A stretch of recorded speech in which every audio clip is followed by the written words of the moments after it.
Umat yang jumlahnya terbesar, terbanyak, bahkan konon menurut catatan sampai 90%, tapi dipermainkan oleh mereka kelompok-kelompok kecil ini. Walyaksifanna fi qulubikumul wahn. Pada saat itu di hatimu dicampakkanlah penyakit wahan.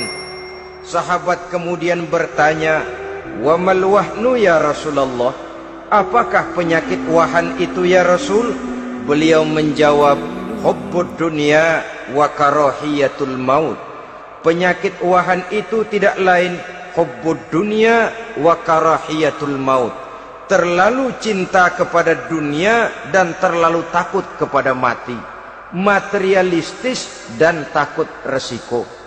Dua penyakit inilah yang menyebabkan walaupun umat ini mayoritas, tapi dipermainkan oleh yang minoritas. Walaupun dia golongan terbesar, tapi nasibnya seperti makanan di atas meja makan. Dari segala macam penjuru mau menghantam dia.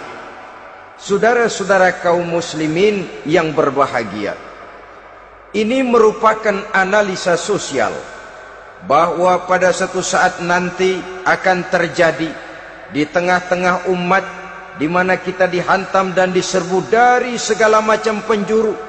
Akidah didangkalkan, peradaban dan kebudayaan dirusak, makanan dan minuman diracuni, pakaian ditelanjangi dan lain sebagainya, sampai kita melepaskan nilai Islam yang kita cintai ini. Kondisi sosial ini satu saat akan datang kepada kita. Demikian analisa dan peringatan dari Rasulullah sallallahu alaihi wasallam. Marilah sekarang kita melihat, adalah benar bahwa di zaman sekarang kita insya Allah tidak akan mengalami perang Badar sehebat yang pernah dialami oleh Rasul dan para sahabatnya.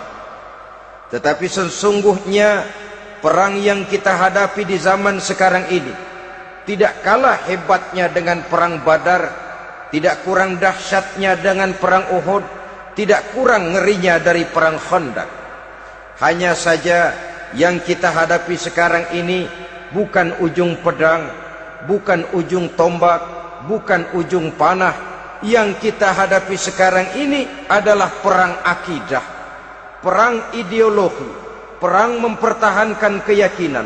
Yang kalau kita kalah sekarang, kita memang masih beragama, tetapi anak kita, cucu kita, generasi yang akan hidup 5, 10, 20, 30 tahun yang akan datang, wallahu a'lam bissawab. Islam, saudara-saudaraku, tidak mungkin hilang dari dunia. Tetapi tidak mustahil Islam gulung tikar dari desa kita. Tidak mustahil Islam gulung tikar dari kampung dan kota kita, jikalau kita tidak menjaganya, jikalau kita tidak memeliharanya, bahkan jikalau kita tidak mewariskannya kepada anak-anak kita, generasi yang akan datang. Marilah kita mengingat sejenak bagaimana Islam di Spanyol yang pernah jaya, pernah mewarnai daratan Eropa, dan yang sekarang hanya sekedar tinggal ceritanya saja. Ini pernah diperingatkan oleh Rasul dalam satu hadis, sayati ala ummati zamanun la yabqal Islam illa ismun wala minal Quran illa rasmun. Akan datang satu masa di tengah umatku di mana pada masa itu Islam ada tapi hanya tinggal sekedar namanya saja, dan Quran pun ada tapi cuma sekedar tinggal tulisannya saja. Apabila kita tidak mewariskan ini kepada generasi yang akan datang, maka serbuan-serbuan dari berbagai macam penjuru dari hari ke hari semakin kita rasakan kehebatannya. Tidak mustahil sejarah Spanyol akan terjadi di desa kita, akan terjadi di kampung kita, akan terjadi di kota kita. Orang Spanyol kalau mereka cerita kepada anaknya, mereka akan cerita, nak, di sini dulu ada masjid. Kapan Pak? Dulu bener dah. Banyak orang Islam kalau hari Jumat pada sembahyang, kapan itu Pak? Dulu sekali. Sekarang cuma sekedar tinggal ceritanya saja. Bukankah sesuatu yang sangat tidak mustahil apabila kita tidak menjaga dan mewariskan Islam ini kepada generasi yang akan datang, maka serbuan-serbuan akan membawakan hasil yang diinginkan oleh para penyerbu itu tadi. Kita sudah menjadi umat yang mayoritas, tetapi umat yang mayoritas ini menurut Rasul dikepung sedemikian rupa, akidahnya didangkalkan, peradaban dan kebudayaannya ditekan sedemikian rupa, kehidupan sosialnya dibuat individualis, kemudian dari segi pergaulan, pakaian, makanan, minuman dan sebagainya diracuni, sampai dia tidak lagi berpegang teguh kepada agamanya. Dan dikala itu hilang kehebatan umat ini di mata musuh-musuhnya. Orang lain memandang kita ringan saja, enteng saja, satu umat yang sudah kehilangan wibawa. Padahal konon kabarnya kita mayoritas, tapi enak saja dikutak-kutik orang lain.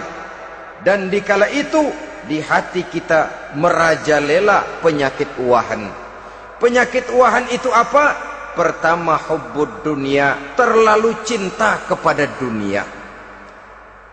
Terlalu cinta kepada dunia yang menyebabkan kita lupa akan tanggung jawab dan kewajiban, lupa meneruskan dan mewariskan Islam kepada generasi yang akan datang. Kita berlomba hanya untuk mengejar dunia dan seluruh isinya. Baik dia bernama material, baik dia bernama seksual, baik dia bernama pangkat, jabatan dan kedudukan, berlomba-lomba kita di dalamnya.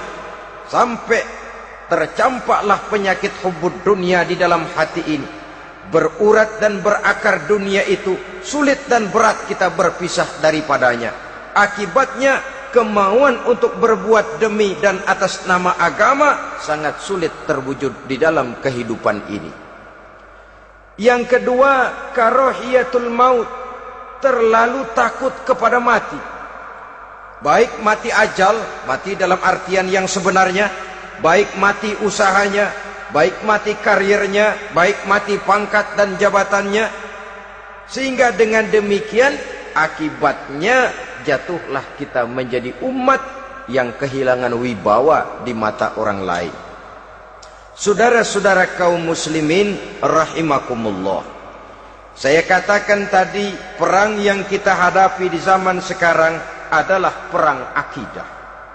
Perang menghadapi peradaban dan kebudayaan yang menghancurkan moral daripada anak-anak kita. Perang menghadapi banjirnya maksiat dan munkarat, yang di tengah-tengah itu, di samping berkewajiban menjaga diri dan keluarga, kita pun juga berkewajiban menjaga anak-anak kita, generasi yang akan datang, mengarahkan dan mendidik mereka sesuai dengan yang dikehendaki oleh Allah Subhanahu wa ta'ala.